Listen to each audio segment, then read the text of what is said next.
चलिए बेटा, आज हम लोग डिस्कस कर रहे हैं fifth law of chemical combination के फिफ्थ लॉ को डिस्कस कर रहे हैं। And the law is Gay-Lussac's law of gaseous volume.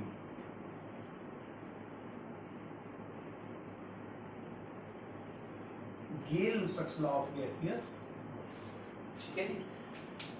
पहली बात तो ये समझनी बेटा कि ये लॉ सिर्फ गैसेस के ऊपर एप्लीकेबल है, सिर्फ गैसेस के ऊपर, तो ये बात आपको ध्यान रखनी है। और जो दूसरी सबसे जरूरी बात याद रखनी है वो ये है कि जब हम गैसेस की स्टडी करते हैं तो हम गैसेस को वॉल्यूम की टर्म में कंसीडर करते हैं, इसीलिए लिखा गया है Gay-Lussac's law. Gay-Lussac's is the name of researcher, you can say discoverer, and gaseous volume. तो ये वॉल्यूम शब्द आपको इग्नोर नहीं करना है, ठीक है जी। ये क्या कहता है बेटा, when gases are chemically combined together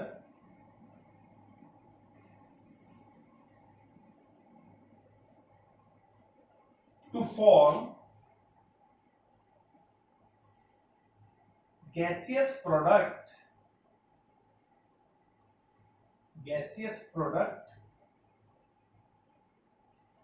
they do so in simple ratio of volume, simple ratio of volumes, but temperature and pressure of all gases should be same। क्योंकि देखिए आपको पता है अगर हम टेम्परेचर बदल देते हैं तो गैस का वॉल्यूम बदल जाता है, तो ये सारा का सारा जो लॉ है गैस के वॉल्यूम पे चलता है।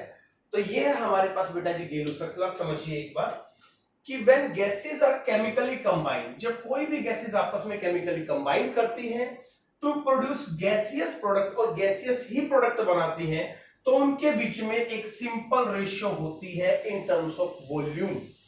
वॉल्यूम की टर्म में हम इसको स्टडी करेंगे, ये बहुत जरूरी है।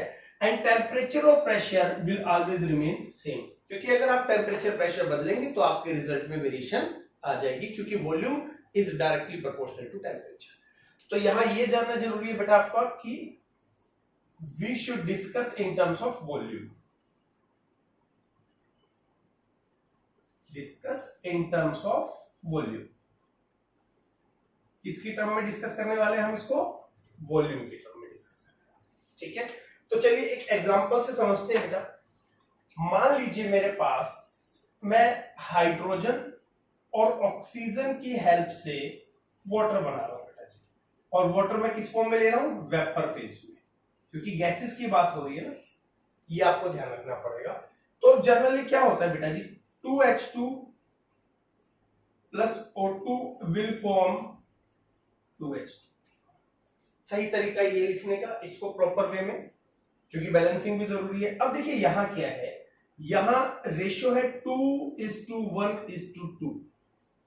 एक सिंपल रेशियो आई है। When gases react chemically to form a gaseous compound, हम इसको वेपर फेज में ले रहे हैं तो गैसियस है, they do so in a simple ratio in terms of volume. तो याद रखिएगा ये जो रेशियो आ रही है बेटा जी, ये इनकी वॉल्यूम की रेशियो हम कंसीडर करेंगे, वॉल्यूम की रेशियो। यानी कि अगर मैं 2 वॉल्यूम H2 को 1 वॉल्यूम O2 के साथ रिएक्ट करूं तो 2 वॉल्यूम्स ऑफ वाटर मिलेगा इन टर्म्स ऑफ, ठीक है। अब इसको समझने के लिए ना बेटा हमें एक लॉ को और समझने की जरूरत है, that is called Avogadro law, ठीक है जी। अभी वो क्या होता है वो समझिए।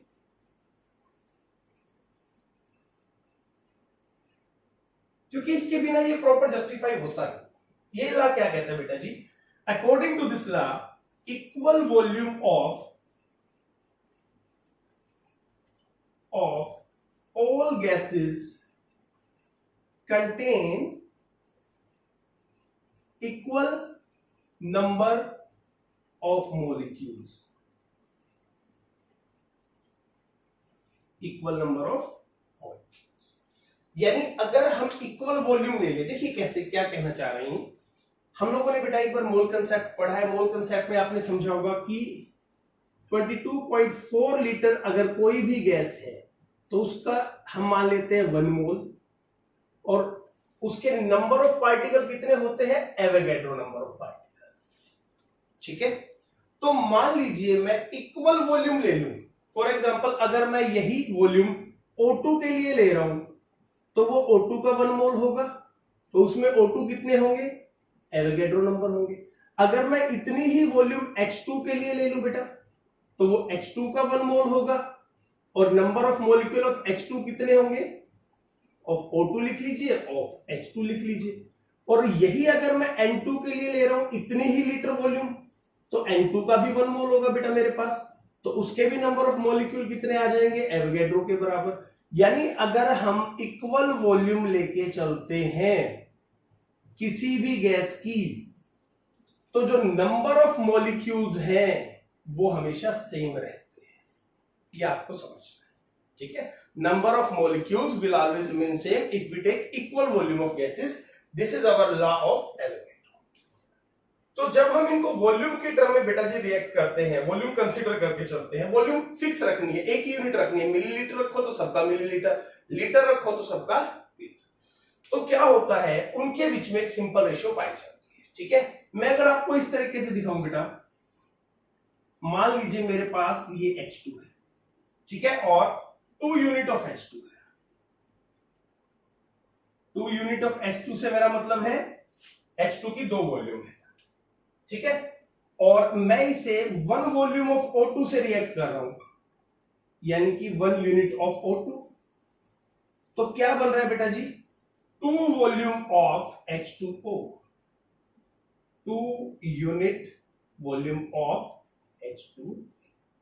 ये कुछ वैसा है कि अगर आप इसके 2 यूनिट ले रहे हैं, 2 वॉल्यूम ले रहे हैं, इसका 1 वॉल्यूम ले रहे हैं, तो इसका क्या बनेगा, 2 वॉल्यूम बनेगा।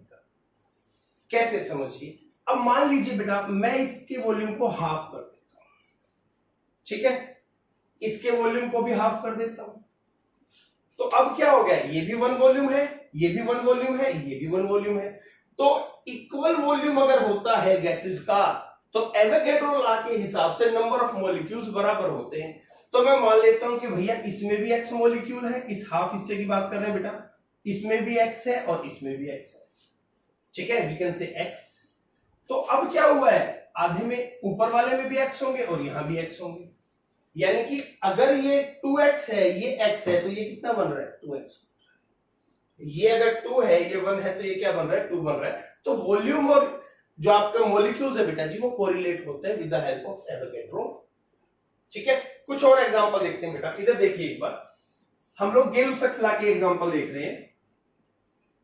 H2Cl2 will form 2HCl। ठीक है जी, H2 plus Cl2 will form 2HCl। अब इसका 1 वॉल्यूम, ये वॉल्यूम के टर्म में करेंगे तो बहुत अच्छा रहेगा, इसका 1 वॉल्यूम अगर रिएक्ट करेगा तो इसके 2 वॉल्यूम बनेंगे, तो सिंपल रेशियो है 1:1:2 का रेशियो है आपके पास। ठीक है, अच्छा जी एक और ले लेते हैं बेटा, N2 plus 3H2 will form 2NH3 ammonia gas, Haber process की बात कर रहे हैं। तो अगर इसका 1 वॉल्यूम है, इसका 3 वॉल्यूम है बेटा जी, तो इसका 2 वॉल्यूम बनेगा। ये भी एक तरीके का सिंपल रेशियो है आपके पास, दैट इज 1:3:2 का रेशियो है। तो गेल-लुसाक्स लॉ यही जस्टिफाई करना चाह रहे थे बेटा कि गैसेस को अगर हम वॉल्यूम की टर्म में स्टडी करें और क्या करें बेटा जी, उनको रिएक्ट करने दें और कुछ नए कंपाउंड बनाए, तो उन तीनों के बीच में कोई ना कोई सिंपल रेशियो ही आएगी। This is called Gay Lussac's law. When gases are chemically combined together to form gaseous product, they do so in a simple ratio of volume. Always keep in mind temperature and pressure should remain same. तो ये होता है बेटा हमारे पास गेल-लुसाक्स law of gaseous volume. तो चलिए note कीजिए, फिर इससे रिलेटेड एक दो न्यूमेरिकल हम लोग ट्राई करते हैं। तो चलिए बेटा अब कुछ न्यूमेरिकल देखते हैं मान लीजिए मेरे पास फर्स्ट न्यूमेरिकल बेटा 100 ml of methane when undergo reaction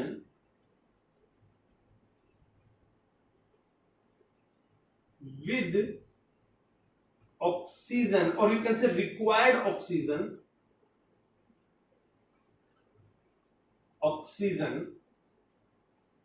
what will be the volume of other, you can say reactant or product, जो भी अदर रिएक्टेंट और प्रोडक्ट होंगे उनकी वॉल्यूम क्या, ठीक है जी। दिया क्या हुआ बेटा जी 100 ml मीथेन, तो सबसे पहले तो रिएक्शन लिखते हैं, undergo reaction with required oxygen, और ऑक्सीजन के साथ बेटा जो रिएक्शन होती है वो कंबशन का रिएक्शन होता है, it will produce CO2 plus H2O। अब यहां ये बात बहुत जरूरी है बेटा जी कि मीथेन एक गैस है, ऑक्सीजन गैस है, CO2 गैस है, लेकिन वाटर नॉर्मल कंडीशन में एक लिक्विड है। तो जब हम इस क्वेश्चन को सॉल्व करेंगे तो हमें वाटर के बारे में कोई इंफॉर्मेशन नहीं मिलेगी इस लॉ के हिसाब से, ठीक है। वैसे तो हम लोग निकाल लेंगे, वो एक अलग बात है, लेकिन इस लॉ को फॉलो करते हुए यहां हमारा यानी कि लिक्विड पे हमारा कोई भी कंसेप्ट, ये वाला कंसेप्ट एप्लीकेबल नहीं होगा। तो चलिए जी पहले इसको बैलेंस कर लेते हैं बेटा। तो अगर हम लोग यहां करें दैट इज 2O2 और यहां आ जाएगा हमारा 2H2। अब समझते हैं, इसका मतलब इसका एक वॉल्यूम अगर इसके दो वॉल्यूम से रिएक्ट करे तो ये एक वॉल्यूम बनेगा बेटा जी, और इसके बारे में हमें कोई इंफॉर्मेशन नहीं है क्योंकि ये लिक्विड है, गैस लॉ इसके लिए एप्लीकेबल नहीं। तो 1:2:1 का रेशियो है, लेकिन हमें दिया क्या गया है 100 ml ऑफ मीथेन। तो अगर ये 1 है तो ये 2 लगेगा, और पूछा क्या है अदर, यानी कि हमसे पूछा है O2 कितना होगा इसमें और CO2 कितना बनेगा, यानी O2 कितना कंज्यूम होगा और CO2 कितना बनेगा। अब आप समझिए अगर ये 1 है बेटा जी तो ये 2 है, ये अगर 100 है तो ये कितना होना चाहिए 200 ml होना चाहिए, क्योंकि 1:2 का रेशियो, और ये कितना बनेगा ये 100 ml बनेगा। बहुत बेसिक क्वेश्चन था, लेकिन ऐसे ही क्वेश्चन से हमें अपनी शुरुआत करनी है। तो हमारा आंसर आएगा O2 will be consumed 200 ml and CO2 will be produced 100 ml। ये हमारा इस न्यूमेरिकल का आंसर है, ठीक है। अब थोड़ा सा कॉम्प्लिकेटेड करें इसको, चलिए थोड़ा कॉम्प्लिकेटेड करते हैं क्वेश्चंस को अपने। मान लीजिए बेटा हमारे पास अमोनिया का फॉर्मेशन है, during the formation of ammonia. अब फॉर्मेशन ऑफ अमोनिया क्या होता है वो देखिए, पहले तो N2 plus 3H2 will form 2NH3, ठीक है। अब ये कह रहे हैं कि जो N2 गैस है that is 60 ml, तो बताइए how much ammonia will be produced. अगर 60 ml मुझे N2 गैस दी है तो कितना अमोनिया प्रोड्यूस होगा।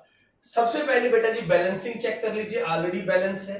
तो अब हम क्या करेंगे, इनका वॉल्यूम यानी कि 1 वॉल्यूम 3 वॉल्यूम और it will be produced 2 volume, ठीक है।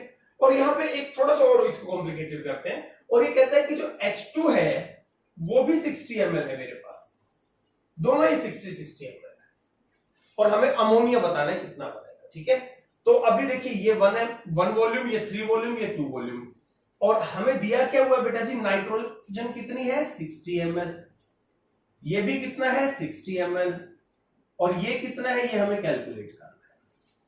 तो अब आप समझिए या सोचिए कि क्या फॉर्मेशन हो सकती है। अगर इसका एक वॉल्यूम है तो इसके 2 वॉल्यूम बन रहे, तो इस हिसाब से अगर एक वॉल्यूम है यानी कि 60 है तो ये कितना होना चाहिए 120, लेकिन ये गलत है, क्योंकि जब तक आप पूरा क्वेश्चन नहीं समझेंगे और अटेम्प्ट कर देंगे तो गड़बड़ होगा। देखिए समझिए, इसके एक वॉल्यूम के लिए इसका 3 वॉल्यूम चाहिए, तो 60 ml के लिए ये कितना होना चाहिए, इट शुड बी 180 ml, क्योंकि एक के लिए 3 चाहिए। पर क्या हमारे पास 180 ml है, हमारे पास तो 60 ml है।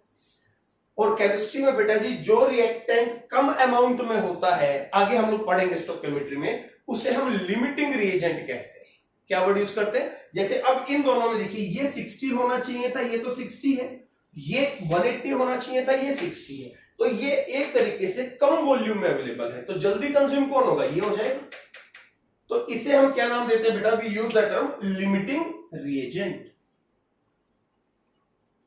Limiting reagent, okay. अब जो भी हमारा प्रोडक्ट बनता है ना, वो हमेशा लिमिटिंग रिएजेंट ही डिसाइड करता है कि how much product will be form. तो आपको जो कैलकुलेशन करनी है वो इसके हिसाब से करनी है, ना कि N2 के हिसाब से, ठीक है। तो अब समझिए ये कितना है हमारे पास? 60 ml।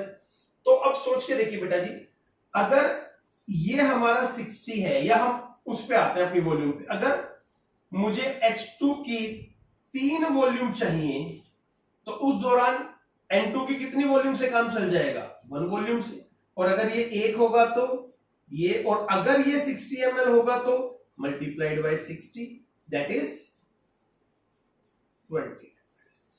तो एक्चुअल में क्या होगा बेटा जी? N2 का सिर्फ और सिर्फ 20 ml ही रिएक्ट करेगा, and remaining 40 ml will remain unreacted. क्या रह जाएगा बेटा? वो अनरिएक्टेड। तो एक्चुअल जो प्रोडक्ट बनेगा वो बनेगा 20 ml इसका, 60 ml इसका। अब आप देख लीजिए, तो 20 है तो it will be 40 ml of ammonia, तो it will be your answer 120। आपका आंसर नहीं आएगा। तो ऐसे क्वेश्चन में आपको सीधा अंदाजा नहीं लगाना है, पहले ये देखना है कि कहीं कोई रिएक्टेंट लिमिटिंग रिएजेंट तो नहीं है। फिर बता रहा हूं बेटा जी, लिमिटिंग रिएजेंट वो होता है जो कम अमाउंट में होता है, एक्सेस रिएजेंट वो होता है जो बच जाता है, ठीक है। जरूरी नहीं है दोनों 60 है तो 60-60 रिएक्ट करेंगे, नहीं। इसके 60 के लिए इसका 180 चाहिए, पर है तो 60, इसका मतलब ये कम अमाउंट में है, तो ये हो गया लिमिटिंग रिएजेंट। अब ये डिसाइड करेगा कि ये कितना रिएक्ट होगा, और जो नहीं होगा वो बच जाएगा, और फिर उसी के हिसाब से हमारा प्रोडक्ट आएगा। तो अवर आंसर विल बी 40। तो इस तरीके के क्वेश्चंस हमारे गेल-लुसाक्स लॉ ऑफ गैसियस वॉल्यूम पर आते हैं। चलिए नोट कर लीजिए और खूब सारे क्वेश्चंस की प्रैक्टिस कीजिए।